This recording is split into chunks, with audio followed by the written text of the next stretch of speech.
All right, it's one of your guys' favorite videos of the week. That's We right. love bringing it for you. We got trade targets as we head into week 5.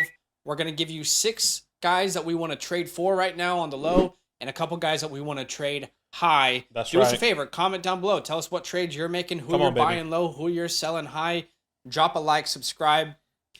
And I'm going to go first. We're going to do trade fours and then trade aways at the end. I really think that there's a lot of good content in this video, as always. Okay, my first trade for is a my guy this year, and that is Christian Kirk. Okay, bear with me for a second. There's going to be a lot of takes here. You guys can comment down below, your thoughts as we go. But just like when I brought Breece Hall in week 2 and Chris Olave last week, it might not be truly considered a buy low, but it is time to buy. All the right trends are there. Just as they were for Breece, just as they were for Chris Olave, it is the time to buy. And now because of this Philly game, people, might not view Christian Kirk the exact same that they did before this Philly game. He put up only 2 catches for 60 yards in week 4. So there is a slight window here to go out and buy a player that could easily finish top 15 this year in an ascending offense. First thing I want to talk about is that he is heavily involved in the offense, and that's not going to stop. As we all know, and as I always say, fantasy targets for wide receivers is the most important thing in fantasy because they lead to fantasy points. Through 4 weeks, Christian Kirk is averaging 9 targets per game. And at the time that I'm recording this, he is tied for 12th in targets amongst wide receivers. I don't know if you remember, we had a hot takes video before the season. Badake, my hot take on Kirk was that he would be top 12 in targets and a top 24 finish. Yeah. That seemed like a really hot take at the time. Now it seems very realistic. Not only is he averaging 9 targets per game, but he's also 4th in red zone targets. So when they're getting to the red zone, and that's through 3 weeks because player profile hasn't updated just yet, but when they're getting to the red zone, he's also being looked at for scoring opportunities. And let's review how good his season has been so far. And this is through 3 weeks because player profile wasn't updated, but wide receiver touchdowns through 3 weeks, he's 3rd, tied for 3rd.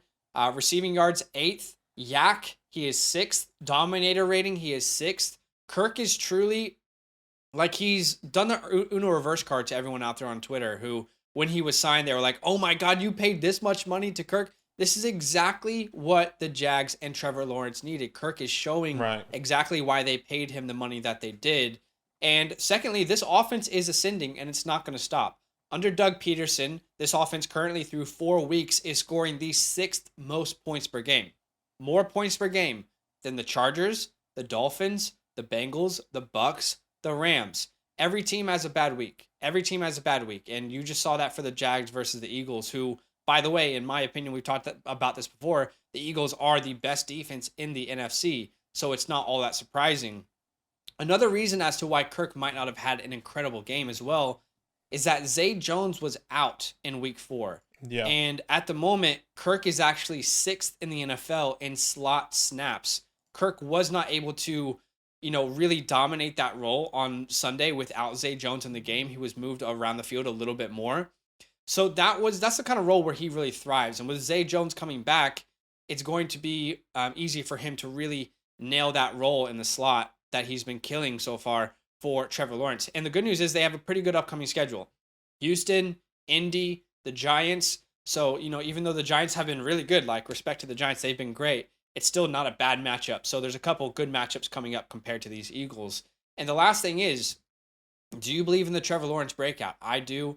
He was someone that on our Dynasty channel, I believe we both were a buy for him this offseason. And a big reason for me was Doug Peterson, the additions they made in the offseason, and Trevor Lawrence is proving he is in a true breakout year, and it's not stopping. Let's look at Trevor Lawrence versus 2021 and versus 2022, So I wanted to bring some stats for you to see just how much better he has been this year. Touchdowns per game, he's up to 2 compared to 0.7. Way less interceptions per game. Pass yards per attempt is up. Pass yards per game is up. Completion percentage is up. QBR is up. Right. The additions of Doug Peterson, Brandon Sheriff, Christian Kirk has really given Trevor Lawrence everything that he's needed to succeed. And Kirk is going to continue to be the number 1 weapon in this offense that is ascending. Now, the big question is, you're going to say, well, what do I trade for Christian Kirk? Well, I'll give you some names. Now, of course, you can do 1-for-1 deals, you can do 2-for-1 deals, you can do package deals, whatever it looks like.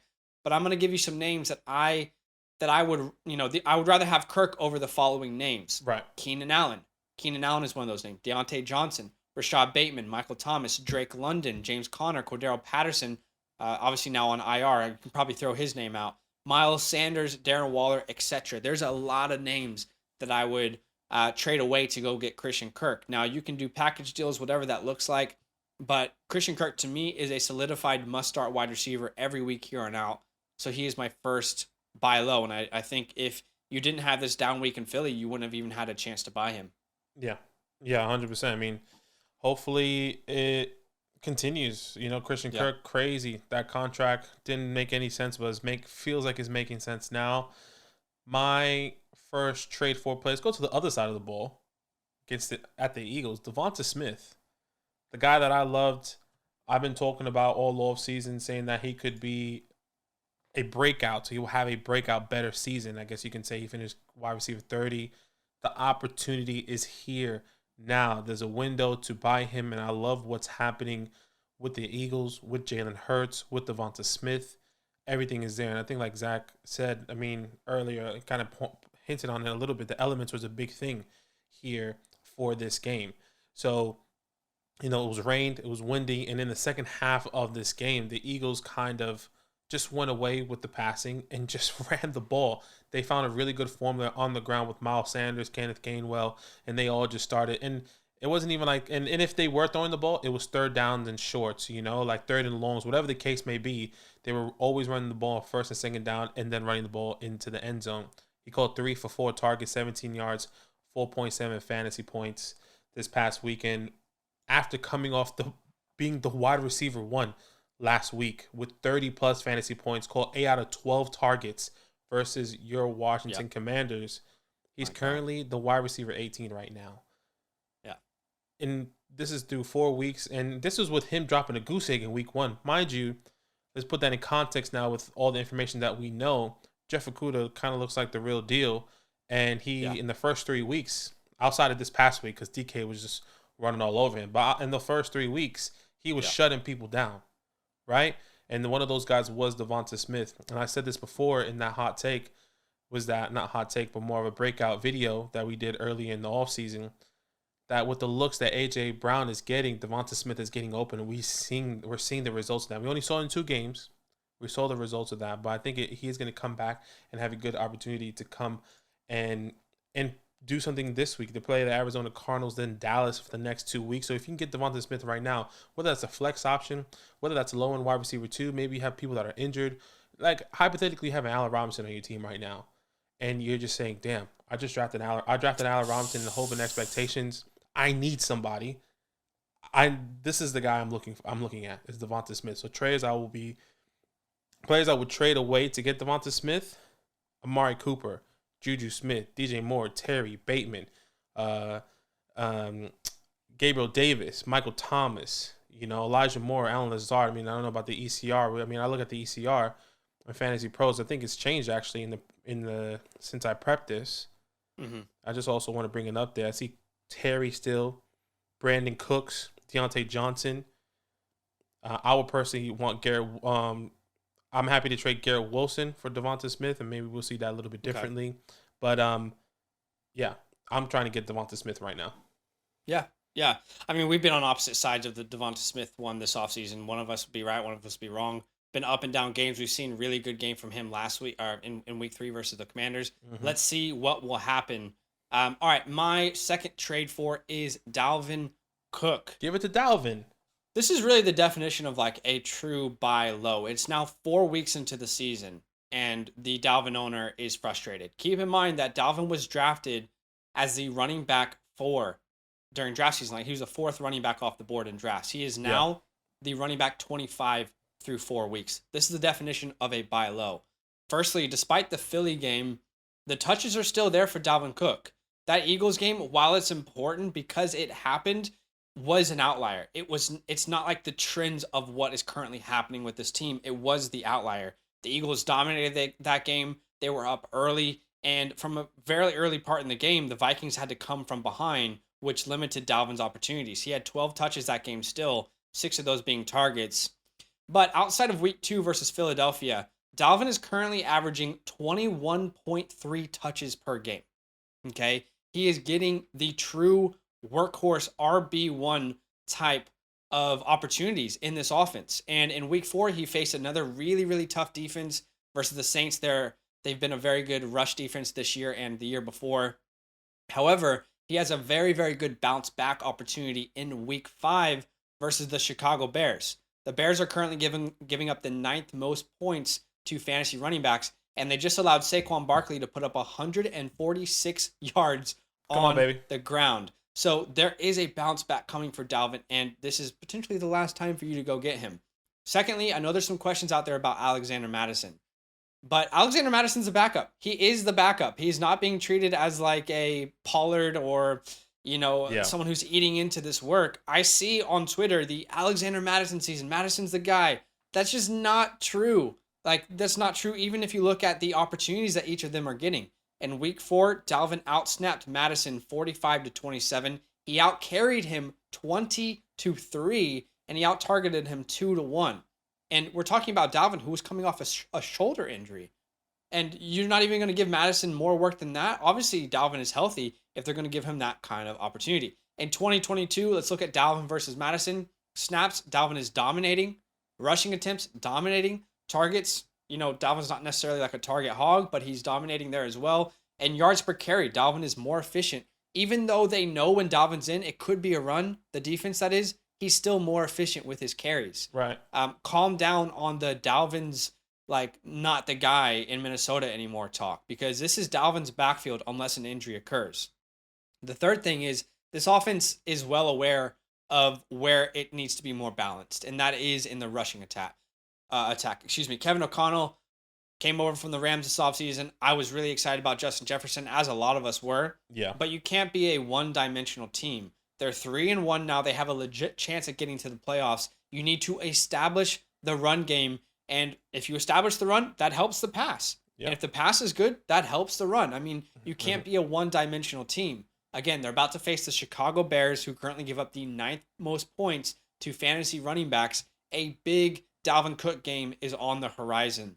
And with the combination of him currently being RB25, drafted as RB4, the people being worried about his injury, which I understand, but he looks healthy with his touches he got last week, and a big game coming up, I think now is the time to go and trade for Dalvin Cook.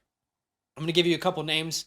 Give me Dalvin Cook over Aaron Jones, Leonard Fournette, Michael Pittman, Najee Harris, Alvin Kamara, Cortland Sutton, definitely James Robinson for me, James Conner as well. Nick Chubb is up in the air. I really don't know where to go with Nick Chubb, but that is if you can do a package trade where, let's say, you can send Nick Chubb and get Dalvin Cook back, but in a different part of the package, you're upgrading at tight end or wide receiver, I'm still happy to go ahead and do that. We know Nick Chubb has his limitations as far as upside in the passing game. So both these guys I view relatively similarly, but Dalvin's a great buy low right now. He's not going to finish RB25 if he keeps getting these opportunities and stays healthy. Yeah, give it to Dalvin. And I think it's clear they need to run the ball. Yeah. Let's go back to that Eagles-Jags game. I'm going to the Jags side of the ball. James Robinson is my next buy low opportunity. And I understand it was absolutely terrible this past week. Only 8 carries, 29 yards, 1.9 fantasy points. He did have a fumble as well, which kind of contributed to that. But I did rewatch this game twice already and really trying to figure out what happened.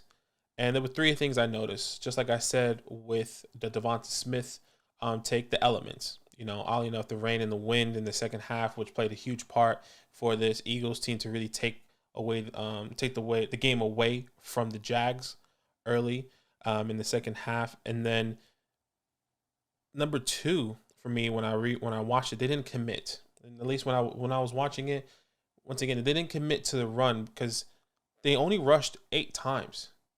James Robinson rushed 8 times, and Travis Etienne only rushed 8 times. That was 16 times they rushed, which is the least they've rushed so far this year. And they need to continue to go with what they know with James Robinson and Travis Etienne, right? Week 1, 11 touches for James Robinson. Week 2, 23 touches, which was the blowout, if I'm not mistaken. Week 4, 17 touches. And then this past weekend, 8 touches. They need to go back to not what they know, but they need to go back and give the ball to James Robinson or Etienne. So this is why this is a big part of this take. Number 3, I'm still not worried about Travis Etienne. And when I say that, a lot of the community, we're still waiting on Travis Etienne to really break out. And this is not an anti-Etienne take. This is not saying I don't believe in Travis Etienne, because I do believe maybe he should be the guy that should be getting the workload.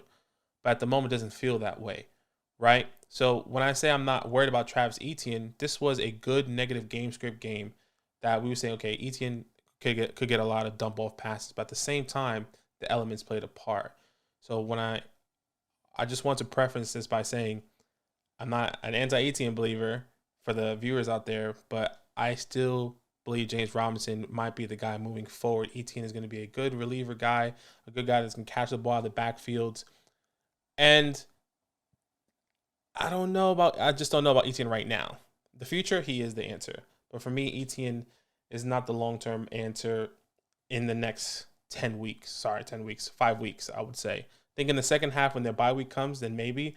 But if you need a guy that is injured, if you don't have like a Swift that went out, a Monty that went out, if you can get a James Robinson, Jonathan Taylor is hurt right now. You need some running back pieces.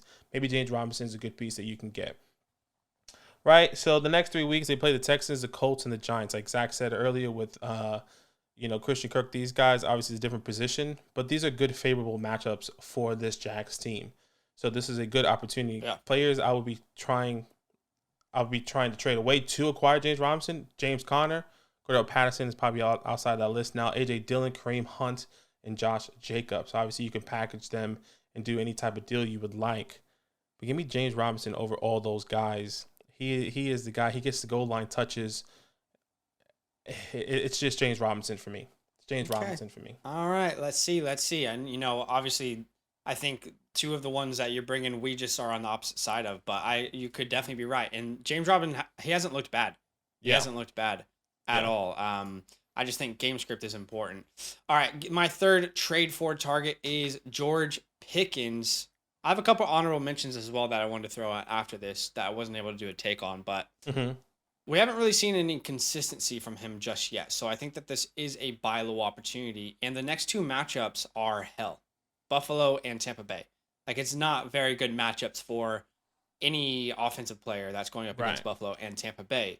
So this could actually be a long run trade option. If you don't want to do it right now, you could wait and see how he performs after Buffalo and Tampa Bay, because those are 2 really difficult matchups coming up. So you could either try and do that trade right now and just know that it might not be boom weeks for a little bit, because I think long term he's going to be really, really good after these next couple weeks. But this is a wide receiver that I had mentioned all over our Dynasty channel. We had a all-in video that we made on our Dynasty channel before the season started, and George Pickens was on that list for me. He was the guy that I said that I was all in on. Right. And I just felt like Mitch has been holding him back. But Mitchell Trubisky is gone, and Kenny is the starter moving forward, confirmed. Sheesh. Let's just take a little stroll down memory lane for the last 3 games for Trubisky in 2022. In the first 3 weeks, true passer rating 28th, QBR 22nd, accuracy rating according to Player Profiler 32nd, red zone accuracy rating 28th, clean pocket accuracy rating. So even when he's getting a clean pocket, he is 31st. And accuracy rating. True completion percentage, 27th. Deep ball completion percentage, 23rd. There's not a single category that he's in the top 20 for accuracy or efficiency right now that I brought to you. Now, will Kenny Pickett be better? We don't really know the answer right now. We don't know the answer. But I think more importantly for Pickens, you could visibly see the frustration at the lack of involvement with Trubisky. Like, you could visually see that. But check this. Pickens had more yards in 2 quarters with Kenny Pickett than he had in all 3 games combined with Mitchell Trubisky. So will Kenny be better? We don't know. But will he target George Pickens more? Yes, it certainly seems so through the first couple quarters right now. There was a tweet sent out by Zach Caledonia. I don't know how to say his name exactly, but I thought it was interesting. Right. He says, I can tell you one thing they didn't show on TV. After Kenny Pickett's second touchdown, George Pickens, after being visibly pissed off in the first half, went over to the bench and started pumping and hyping up the crowd. It was electric. You cannot go back to Mitch. And they didn't go back to Mitch. They decided to stick with Kenny Pickett. Yeah. So Kenny Pickett, wants to see George succeed. George wants to see Kenny Pickett succeed. These are guys who know each other's game. The second thing is the rookie uptick. You can't undervalue the rookie uptick. Every year we see it. Wide receivers who produce, who are rookies with limited work, they just get more opportunities. Because guess what? They drafted them in the first, second round, and they were hoping at some point they would be able to do exactly what they're showing. In week 4, George Pickens had a career-high game, 6 receptions on 8 targets for 102 yards. And he's actually been setting career highs every single week. In week 1, 3 yards. In week 2, 23. In week 3, 39. And you can see the targets go up as well. So Pickens has been, each week he's been continually getting better and being more efficient and having more production. And Pickens has been on the field. It's not like he's like growing in snap percentage. He's been on the field ever since week 1. He's just not had opportunities. If you look at his snap percentage in 2022, he's been on the field over 70% for every single game. They run a lot of 3 wide receiver sets. But again, Mitch Trubisky was just never looking his way. Hence why you could see the visible frustration from George Pickens most games. And the last thing I'll talk about is the unexplainable it factor. When we talked about George Pickens on our Dynasty channel, people probably got annoyed because when I talked about Pickens, I constantly compared him. I said, Pablo Picasso was born to paint. George Pickens was born to play wide receiver. Like, he is just a special wide receiver. Circus catches, insane body control, great hands, had the best drop rate of any wide receiver in the last 2 classes. So including Jalen Waddle, including Jamar Chase, everyone from last year and everyone in this class had the best drop rate. My wide receiver 2 in the pre-draft talent evaluation. And I think he could be on the brink of a breakout. So again, you could wait until after Buffalo, after Tampa Bay, if you don't think that these are going to be very good games for him, and then buy him even lower. But there could be a chance that even though they're good teams, he's just the favorite target here going forward. So you have to make that decision. But I am buying George Pickens. And I wanted to give some honorable mentions as well before I give you guys names that I'll trade George Pickens for. Honorable mentions, guys that I wasn't able to mention today that I think you could buy low on is Drake London. 7 pass completions from Marcus Mariota this week. And I think they had 32 rushing attempts versus the Browns, 5.8 yards per carry, over 200 rushing yards. That's how they won the game. They're not going to be able to do that every game moving forward. Drake London's a good buy low. Same with Chris Godwin. He should be considered a top 12 option each week. And Romeo Doubs was another one that I wanted to bring. But again, I just had more passion for some of these other names. So looking at ECR for the rest of the season, right now, Fantasy Pros has George Pickens around names like Jahan Dotson, Elijah Moore, Adam Thielen, Romeo Doubs, Ayuk, Lazard, guys like Boyd, Jacoby Myers, Darnell Mooney. Obviously, I'm clearly going George Pickens over all of those names. Now, you might have to pay up a little bit more, but if it's a package, whatever the case may be, start a conversation around George Pickens, because this could be someone that you are putting in your flex every single week after those couple of tough matchups. Yeah. George Pickens. Kenny Pickett. Let's see. Pickens to Pickets. No. Yep. Pickens to Pickett. Pickett to Pickens. Pickett to Pickens. Yeah, there you go. That's my name in a Dynasty League, one of our follower Dynasty Leagues where I drafted both of them. My last trade for target, I think this one's pretty obvious. Marky Mark. It is a perfect buy low opportunity. Hey, he's a tight end I too. love this one. Yeah. Love this one. He is the perfect buy low opportunity. Like I said, tight end too. I mean, this past weekend, playing against the Buffalo Bills, who are a tremendous defense, in also weather conditions, the elements also got to him. 2 receptions out of 5 targets, 15 yards, less than 4 fantasy points. If there's any other or any chance to get a guy like Mark Andrews, the 1A, 1B, however you want to say it, Travis Kelce or Mark Andrews, however you want to view it, this is the opportunity. It's kind of like when we say about Justin Jefferson or Tom Brady or Debo in the past couple videos. This is just a slight window that you can get Mark Andrews. All right. So if you can do a straight swap of some sort, if you can do a package of a trade of some sort, I will be trying to acquire Mark Andrews. Players I see right now that maybe had a really good game, or maybe I personally don't trust. Maybe Zach can see it a little bit differently. But someone like a Waller, I'm happy to trade for in a package. A TJ who just went off in a package. A Clyde, maybe, and Clyde is doing his thing. But like if you don't feel like the longevity is there with Clyde, maybe you can package him. A CeeDee Lamb. Hey, Cooper Rush doing his thing as well. Michael Pittman, kind of up and down. It all depends on the package that you can do. Obviously, it kind of feels really hard to look at the tight end position and say, well, you can package, you can just do, Darren Waller for Mark Andrews. I doubt anyone is going to want to do that. But tight ends are very much like a package deal. Yeah, it has to be a package deal. I mean, if you want to do Kyle, I don't know, there's a Kyle Pitts or a Zach Ertz or whatever the case may be, any of these wide receivers as well. Like I don't think I want to do Cooper Kupp, Justin Jefferson, Diggs, Jamars. I think the tier underneath that, maybe if you want to look at Cortland Sutton, a CeeDee, a Pittman, a Mike Evans, maybe Christian Kirk. Let me ask you a couple names that I might view closer to Andrews, so we can see where we are here. Like how about like a Derrick Henry or Mark Andrews? Like in a vacuum. Obviously, package depends on team needs. Derrick Henry or Mark for sure. Andrews. I want Mark Andrews. How about a Devonta Adams? Because I think that's a realistic deal in a package to try and do. Yeah, I think that one's pretty hard, but I would say Mark Andrews. But that's really, really close. Like I think I even want to go even lower, not lower, but like. I just don't think he's gonna get sold that low. Yeah, that's why I think it's best in a package. I don't think straight swaps are going to be really hard for him, but that's why I say I'm looking like people are like Mike Williams, Pittman.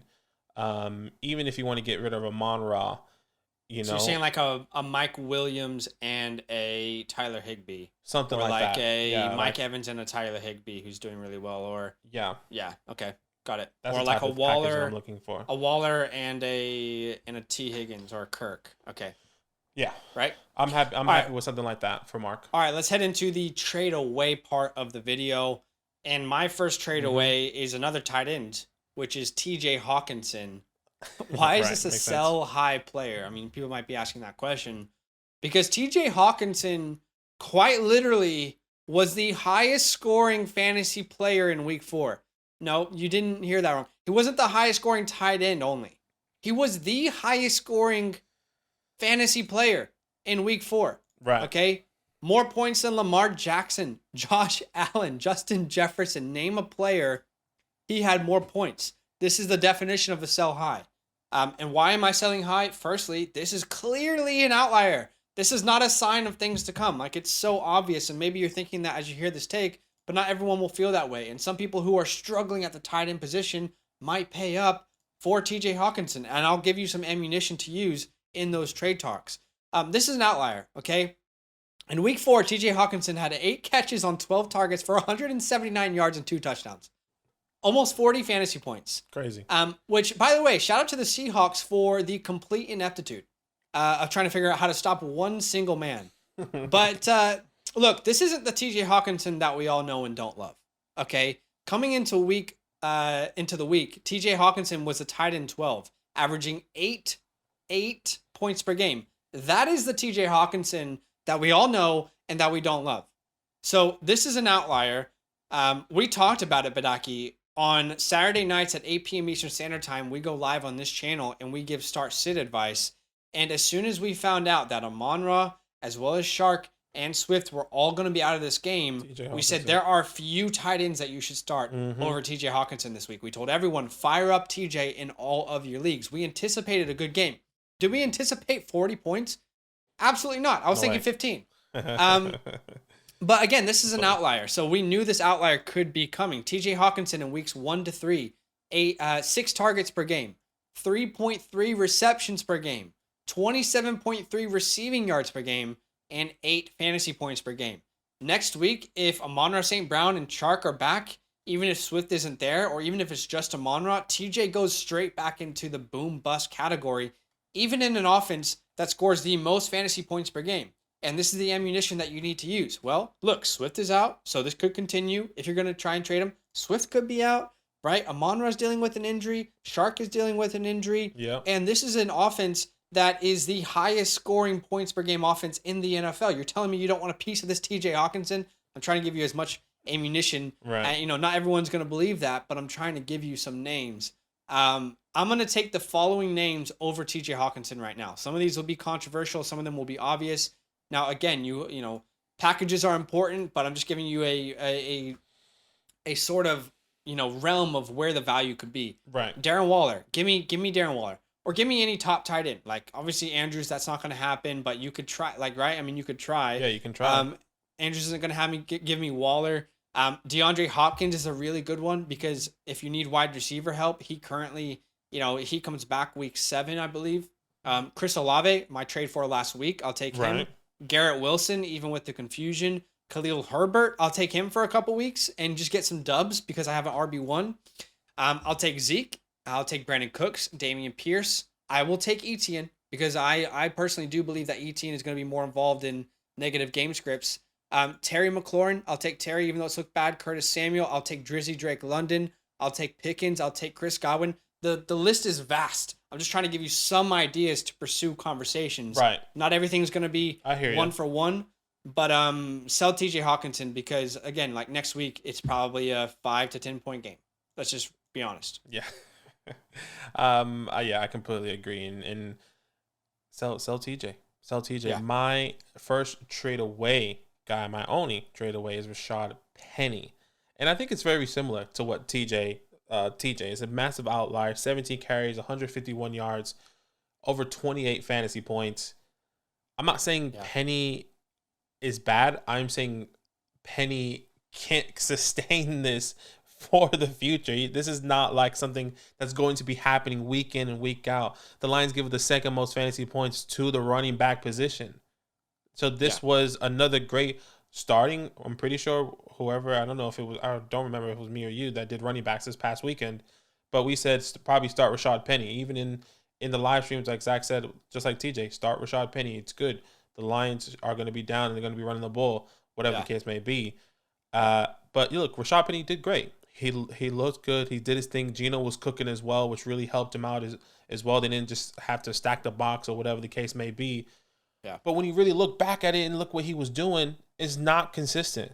It's not somebody that you want to start week in and week out. Mind you, some good defenses and some good teams in the first 3 weeks. Week 1, under 8 fantasy points versus Denver. Week 2, 1.5 fantasy points versus 49ers. Week 3, under 8 fantasy points versus Atlanta. And then he goes to 28 fantasy points versus the Lions, who give up the second most fantasy points to the running back position. This is the best sell high opportunity that you can get right now. And kind of like what Zach said with, TJ, some of these guys you might have to package. Some of these guys you might have to do something. But in the running back position specifically, I'm looking at Damian Harris. I would rather have over Rashad Penny right now. If I can sell Rashad Penny and I'm looking to acquire, Damian Harris, Melvin with Javonte down, Brian Robinson, maybe you can get him with Gibson in the package, whatever the case may be. Monty, same thing with Khalil Herbert. Can you get him in a package? Jamal Williams or Swifty, can you get him in a package? And some of the players Zach was saying for TJ Hawkinson, can you get a Damian Pierce right now? Can you get an Etienne right now? Can you get a Terry? So maybe some of these guys a little bit skewed. Once again, in a package, some of these guys didn't have good weeks. Or George Pickens. Drake London, maybe. Yeah, Drake London. I would rather have Rashad Penny right now I would rather sell Rashad Penny right now and have anyone else. Yeah, I agree. Brees, and it's hard. Like Miles Sanders just went off. Josh Jacobs, I know he just went off, but I would rather have Josh Jacobs over Rashad Penny right now. There's a lot of people. There's a lot. Ramondre Stevenson, Zeke, I would rather have. The list can go on if we really want to, but sell Rashad Penny. Did great. He did fantastic. Don't get me wrong. Yeah, I think since about week 2, my position on these Seahawks running backs has just been like there will not be a single time this year where you'll want to start them, or where you will confidently be like, yes, they're going. And for that reason, I completely agree. Like, you just don't know. Penny could get injured. Ken could have more involvement. Both of these guys could be splitting the workload in an offense that is good right now. But I just wanted to help out as well, like to agree with your take. I've said this about all the Seahawks for the past 2 weeks. We're in a window right now of expected, like they should perform well. The last 2 weeks, Atlanta and Detroit. Go have a look at every option. Look at DK Metcalf, look at Tyler Lockett, look at Geno Smith, look at Rashad Penny, weeks 1 to 2, and then look at them from weeks 3 to 4.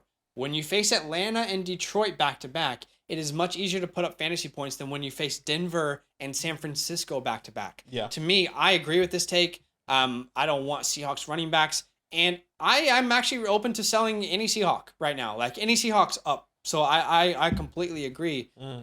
They face New Orleans this week. Very, very good defense. I think it's like the fifth least amount of points to the running back position, if I'm not mistaken. After that, it's Arizona, which is a decent matchup. Then they Chargers. Tampa Bay is on the schedule. So, like, I think we're in a window right now where, like, again, I love DK Metcalf in Dynasty, but I'm open to potentially moving him or Lockett if the price is right. So I like this. I agree. Why don't you guys comment down below? Let us know, what you guys agree on. Even when we bring our takes, we bring them separately. We don't always agree. So it's okay for you to comment down below. I mean, that's pretty common. So comment down below. Tell us what you guys think. If you're in or out on some of these takes, who you're buying low on, who you're selling high on. Like the video, subscribe, and good luck this week.